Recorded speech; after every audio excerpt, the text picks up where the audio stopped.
El punto 4 tiene que ver con la crisis económica y la volatilidad del mercado financiero respecto a ambos sistemas. ¿Argumenta tú o argumento yo? Ya, pero empieza tú, por favor, porque no escuché cuál era el punto. Vale, yo voy a comenzar. El sistema de capitalización individual y el sistema de reparto, ambos sistemas son afectados por las crisis económicas, como todo es afectado por las crisis económicas. La mayoría de las crisis económicas que se dan dentro de un sistema más o menos capitalista son crisis económicas relacionadas con el exceso de consumo y la falta de ahorro y el problema de la banca central, que al ser un organismo de planificación, a través de la regulación y de la fijación de las tasas de interés, oculta las relaciones entre ahorro y consumo y de ahorro e inversión, por lo tanto genera un desajuste temporal que hace que en un momento se consuma y se invierta todo lo que hay y luego eso, al contraerse, genere la crisis económica. Bien, entonces podemos decir que las crisis financieras todas tienen que ver con una ausencia o falta de ahorro. Si bien el sistema de capitalización individual no soluciona este problema, porque al ser ahorro forzoso no soluciona el problema de la información temporal en el mercado, sí absorbe la crisis, porque son los ahorros los que se ven dañados y no los trabajos de las personas ni la vida de las personas en sí. Por eso podemos ver, cuando fue la crisis subprime, en Chile se perdieron 40% del fondo A, se perdió mucha plata en las FP, pero la cesantía no subió al 20, al 25%, como en otros países dentro de nuestro rango de desarrollo. La gente no se quedó sin trabajo, no se quedó sin casa, no dejó de pagar sus préstamos, no se quedó sin auto, no le desahuciaron, no le embargaron, como pasó en España, como pasó en Grecia, como pasó en muchos países que tienen nuestro nivel de desarrollo. Es por eso que tiene sistema de reparto. Es por eso que yo digo que frente a una crisis económica es mejor tener un sistema de capitalización individual que, a pesar de perder parte de los ahorros de los cotizantes, los puede recuperar debido a que la economía no se ve tan profundamente dañada a nivel real, Ya. Solo a nivel financiero. Ya. ¿Mi turno? Sí. Ya. Antes, yo en los veranos trabajaba en una COPEC para pagar la matrícula de mi universidad. Un año llegó un caballero de 65 a trabajar a la servicentro donde estaba yo, y todo así como, pero si este bueno está en edad de jubilar, ¿qué chuchas aquí? Ese año fue una crisis de los fondos de pensiones en Chile, y él perdió la mitad de sus fondos de pensión. Le dijeron, si se jubila usted ahora, pierde la mitad de su plata. Tiene que esperarse por lo menos 3 años más, o 4 o 5, para que se recupere su dinero. Así que, tiene que seguir trabajando, así de sencillo. Este caballero se llama Juan, no me acuerdo el apellido, Da Silva, de Temucuera de Lautaro. Él falleció de cáncer un año antes de poder finalmente jubilarse. Cuando tú me dices que la gente puede recuperar su dinero, dile tú a un señor de 65 años que está con un pie en la tumba. Dile que tiene que esperarse 5 años más porque hubo una crisis, pero el sistema es bueno. El sistema es bueno. Que él haya perdido su plata no es culpa del sistema. No es que nosotros hayamos hecho mal un negocio y por eso tú estés pagando los platos rotos. No es culpa de nosotros. Dile eso tú a un hombre de 65 años. ¿Te respondo? Por favor. Y ojalá le pudiera cadáver de Juan Silva a pesar de yo estar en sistemas en trabajo, muchas veces, ahora estoy trabajando por libre, he estado en muchos trabajos y en prácticamente todos los trabajos en que he estado ha llegado alguien de las AFP a hacernos una explicación de cómo funciona el sistema. Entonces, en todas esas presentaciones, en casi todos los trabajos apatronados en los que he estado, la persona experta nos ha dicho: a partir de los 50 años usted tiene que estar en el fondo E. No tiene que estar en el fondo A. El fondo A es hasta los 40. Entre los 40 y los 50 usted se va cambiando paulatinamente y llega al fondo E. ¿Por qué? Porque si pasa eso, si tú estás a punto de jubilarte y estás en un fondo riesgoso, puedes perder la mitad de tu plata. Pero si tú estás llegando a la edad de jubilación, lo que tú tenés que hacer es bajar el riesgo de tu inversión. La gente que estaba en el fondo E no perdió la mitad de sus ahorros. Fueron los que estaban en el A los que perdieron la mitad de sus ahorros. Los del fondo E perdieron, pero mucho menos. Es por eso este tipo de cosas, porque la gente no escucha, no aprende, no se informa, lo que es una responsabilidad individual, y además no hace uso de su capacidad para cambiar su fondo. Entonces, claro, está feliz y forrado que los tiene algunas personas que están preocupadas del tema, cambiando de fondo cada 5 segundos, una vez a la semana cambiando de fondo para tratar de agarrar las puntas y esquivar los baches, cuando en realidad se ha comprobado y eso nosotros tenemos estudios que hizo gente de fanáticos de extrema izquierda que te los puedo mandar, sobre cómo si las personas se mantienen en el fondo A hasta los 35, 40 años y luego van cambiando de fondo en forma regular hasta llegar al fondo E a nivel de los 50, tienen una rentabilidad muchísimo más alta que si se están cambiando a cada rato y muchísimo más alta que si se quedaran en el fondo A todo el tiempo. La idea del multifondos era precisamente esa, poder el que las personas precisamente pudieran obtener mucha plata con mucho riesgo cuando eran muy jóvenes, porque todavía tienen poco tiempo para recuperarla, y que obtuvieran mucho, que pudieran bajar su rentabilidad, pero disminuir mucho considerablemente su riesgo cuando estuvieran más viejos.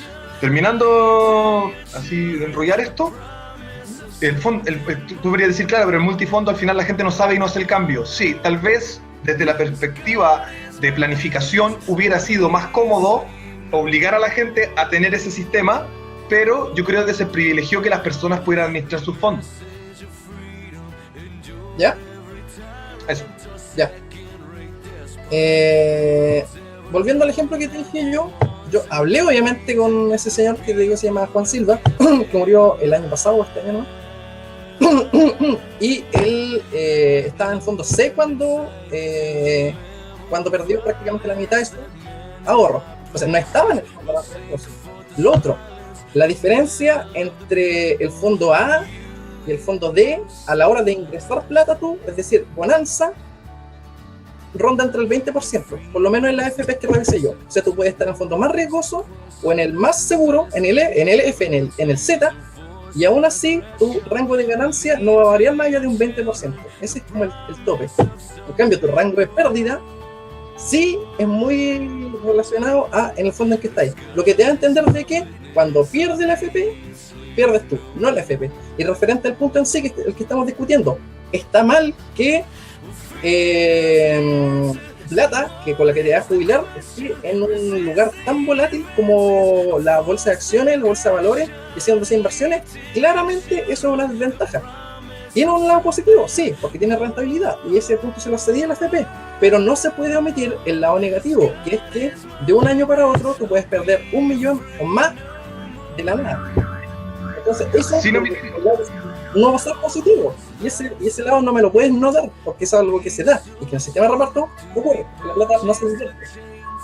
El sistema de reparto, ese es el tema. Tú me podés decir eso y yo te dije que sí, era cierto, que eso era una desventaja del sistema de capitalización, pero frente al sistema de reparto pasa a ser una ventaja, porque el sistema de reparto pierde aún más, porque si tú tienes un sistema de reparto, no tienes ahorro, viene una crisis financiera y la mitad de tus jóvenes se quedan sin trabajo, tu población activa disminuyó, tu recaudación para pagar pensiones disminuyó, y de un momento a otro, porque estas crisis se dan de un momento a otro. Entonces, en lugar de perder un monto de ahorro de gente que se va a jubilar en 20 años más, perdiste ingresos para pagar pensiones hoy día. Por lo tanto, si bien no es bueno que sea volátil el mercado y que se pierda plata en el sistema de capitalización individual, es mejor a que todo el mundo pierda su trabajo y la gente se quede sin casa. Ese es mi punto. Ya, mira, básicamente me cedes el punto, pero me agregas un punto extra, que me dices, ok, cedo este punto, pero hay otra cosa que, según tú, crees tú que yo no estoy considerando. Básicamente, en este caso el sistema FP es malo y el sistema de reparto es peor. En este punto, el sistema FP es malo y el sistema de reparto es peor. Eso es lo que digo. Te digo por qué el sistema de reparto no es peor. Porque el sistema de reparto en todos los países de Europa no solo no ha quebrado, sino que es excedente. Como genera excedente, esas crisis de las que tú me hablas las capean de otra forma en Europa, pero en ningún momento afecta a los jubilados. Dile eso a los jubilados españoles. España se metió en una crisis. Dile eso a los jubilados españoles. España no se metió en una crisis por pensiones. España se metió en una crisis por otros temas. Entonces está carreando plata de donde puede sacar, y por eso es que España tuvo que quebrar muchos años. Ahora yo no sé si salió de la crisis ya, pero sí, España estuvo quebrada, pero no por las pensiones. Fue por corrupción y un montón de otros problemas internos, pero no tenían nada que ver con las pensiones. En todos los sistemas donde España está en una crisis financiera, y eso afectó el sistema de capitalización individual, o sea, el sistema de pensiones de reparto. No estoy diciendo que la crisis sea por el reparto, estoy diciendo que la crisis afecta al reparto. Que una crisis financiera sí afecta al reparto. Eso digo. No digo que las crisis sean por el reparto, digo que afectan al reparto. Al inicio de esta transmisión, yo dije que las crisis afectan tanto a los dos sistemas. Eso nunca lo negué. Siempre dije que la crisis afectaba a los dos sistemas. La diferencia, dije, es que en la crisis del sistema de capitalización individual, el jubilado pierde su plata antes de jubilar. La va a perder. Si estás para jubilarte, cagás. Así de sencillo. Y en el sistema de reparto, no. Tienes tu plata. Y las crisis generalmente son propiciadas por el sistema neoliberal, porque toda la plata se mete en y juega mucho la especulación. Entonces, si hablamos que una real solución al sistema de crisis del capitalismo, la solución es sacar el capitalismo, sencillamente. O sea, finalmente, el sistema más propenso a crisis. Acabáis de decir que Chile es uno de los países más neoliberales del mundo y ahora me decís que las crisis son por culpa del neoliberalismo. Ponte de acuerdo porque Chile no tenía una crisis financiera desde 1982. Pregunta, ¿te parece que Chile no está en crisis cuando la mayoría de los jubilados no llega a fin de mes? Cuando la mayoría de los profesores no ganan ni una cagada. Cuando todo el mundo gana una cagada, tú me dices que Chile no está en una crisis. Chile está sin crisis. Lo que pasa es que el Estado estamos en una crisis económica, pero no estamos en una crisis financiera. Chile no ha tenido crisis financiera desde 1982 que no tiene una crisis financiera. Estoy diciendo que las crisis financieras son culpa de la especulación, el capitalismo y no sé qué, y aquí no tenemos crisis financiera desde 1982. Dile. Entonces, y tú me decís que este país es neoliberal, entonces yo no entiendo. ¿Quién es más neoliberal? ¿España? Ya. Que tiene unas crisis financieras terribles, o Chile que no ha tenido. Te lo explico muy sencillo.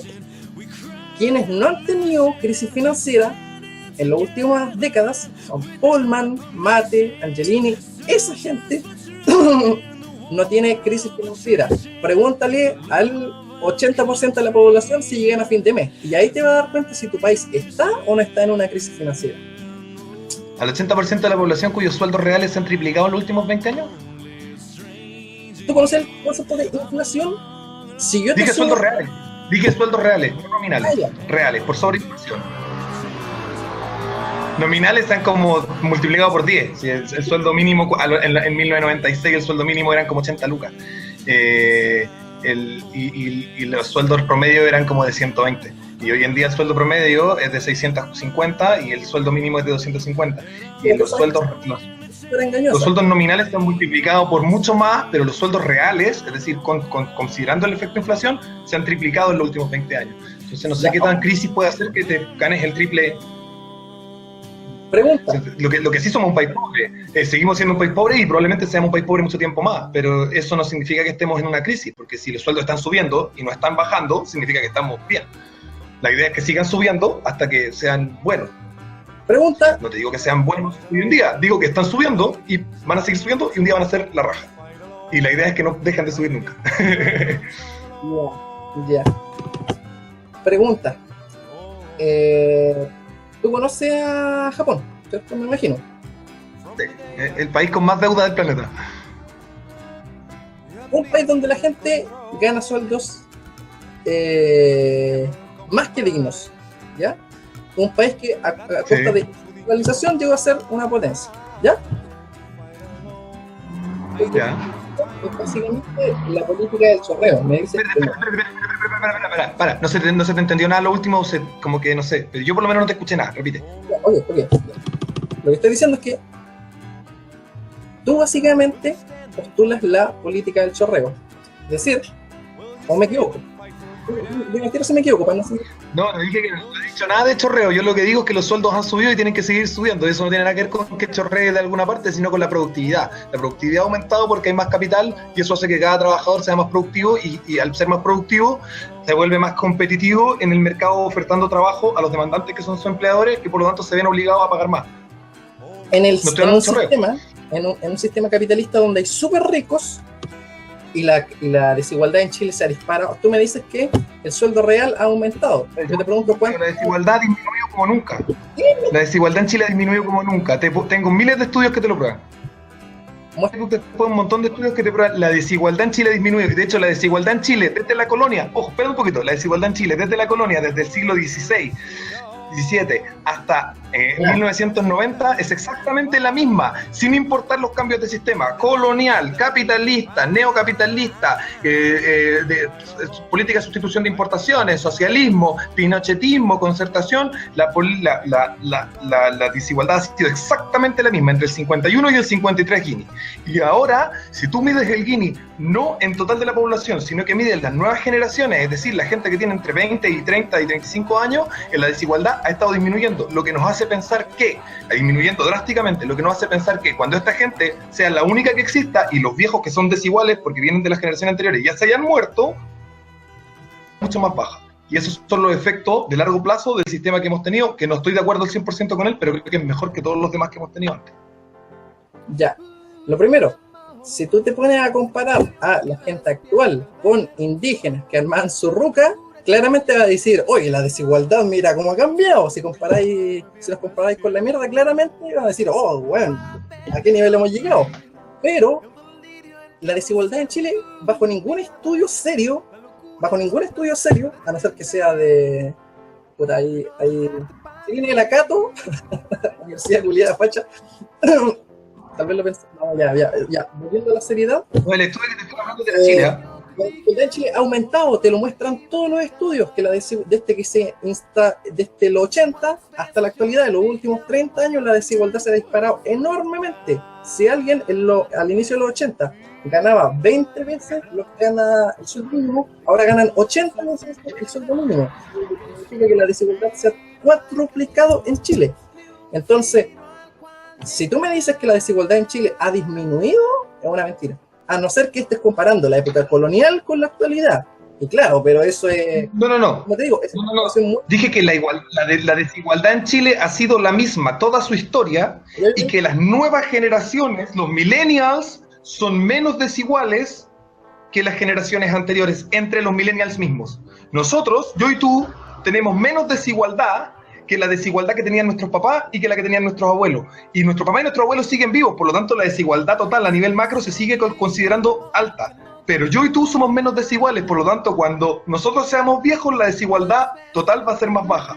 Eso es lo que te estoy diciendo. Yo y tú somos menos desiguales. Y otras dos desigualdades que nunca se consideran, porque está la desigualdad de acceso, está la desigualdad del dinero, del ingreso, pero además hay otras dos desigualdades. La desigualdad de acceso a servicios, que en Chile es prácticamente nula ya, desigualdad de patrimonio, que en Chile es bastante más baja que lo que ha sido históricamente. Entonces tú tenés la desigualdad de sueldo, bien, es considerable, ha sido la misma toda la historia de Chile, y hoy en día se ve, no que haya disminuido, sino que se ve una tendencia a que en el futuro va a disminuir, y que va a disminuir drásticamente, y la desigualdad de acceso a servicios ha sido toda la historia de Chile brutal y hoy en día prácticamente no existe, y la desigualdad de patrimonio ha disminuido de forma también agresiva, muy grotesca. ¡Qué chucha! Ya, mira, ¿tú sabes cuánta gente trabaja sin contrato en Chile? Es el 20%. Muchas. Es el 20% de la población activa. Esa yo creo que más. No, te estoy dando un estudio que leí. Yo no invento. Yo por lo menos, mi percepción, no tengo ningún estudio, pero mi percepción es que es más del 30%. Ya, ok. Pero en la estadística que he leído, son el 20% de la población activa. Mucha gente. Entonces, tú me dices, el sueldo real de la gente ha aumentado. Sí, pero tenéis el 20% de la gente activa que está trabajando sin contrato. Entonces, ¿a esa gente está considerada en la estadística? No, porque ni siquiera se sabe cuánto ganan. Entonces, yo trabajo en la calle y te puedo decir que los que trabajamos en la calle ganamos todos más que el promedio. Y estamos por sobre la renta media y por sobre la renta per cápita. Una persona que trabaja en la calle, yo trabajo en la calle, yo toco la guitarra en las micros. Y conozco a los vendedores ambulantes y conozco a los demás músicos. Nadie gana menos de un palo en la calle. Si no es porque flojo no está saliendo a trabajar. Si tú salías a trabajar 8 horas en la calle, te ganáis un palo. Ya. Te ganáis un palo. Y esa weá te la dice un weón que toca todos los días guitarra en la micro. Ya. Ok. ¿En qué parte de Santiago vives tú, Sebastián? La comuna nomás. En Providencia. En Providencia. Me cambié, estaba viviendo en Puente Alto y hace 3 meses me cambié a Providencia porque debido a que salí a trabajar más y pude ganar un poco más de plata y me cambié. Ya, pregunta, Sebastián. ¿Tú crees que tú, Sebastián, que ha vivido en Puente Alto y luego en Providencia es representativo de toda la población que vive en la calle? No, creo que yo conozco el mundo de los trabajadores informales mejor que tú porque trabajo con ellos y convivo con ellos todos los días. Mi primer trabajo fue de vendedor en un rodeo, donde me pagaban el 30% de lo que vendía cuando tenía 16. ¿Ya? Así conocí los rodeos. Y era trabajo ambulante. Entonces, yo conozco la situación. Espera, cuando trabajé en rodeo, primero empezamos los rodeos de Temuco, luego fuimos a, no me acuerdo, Victoria, Los Ángeles, Valdivia. Básicamente recorrí el sur de Chile de rodeo en rodeo. Y en todos lados veía en qué condiciones trabajaba y en qué condiciones vivía la gente, y puedo decir también desde la experiencia que lo que tú estás dando es una visión sesgada desde lo que tú conoces. Pero tú puedes hablar por ti, pero no por un grupo ni por la gente que habla en la calle, porque créeme que hay un montón de feriantes que si te escucharan decir que ganan 1 millón de pesos al mes, te sacarían la chucha. A no ser que hay gente que también gana mucho, pero invierte mucho. Entonces, finalmente, su margen de ganancia igual es un 10% de lo que supuestamente ganó.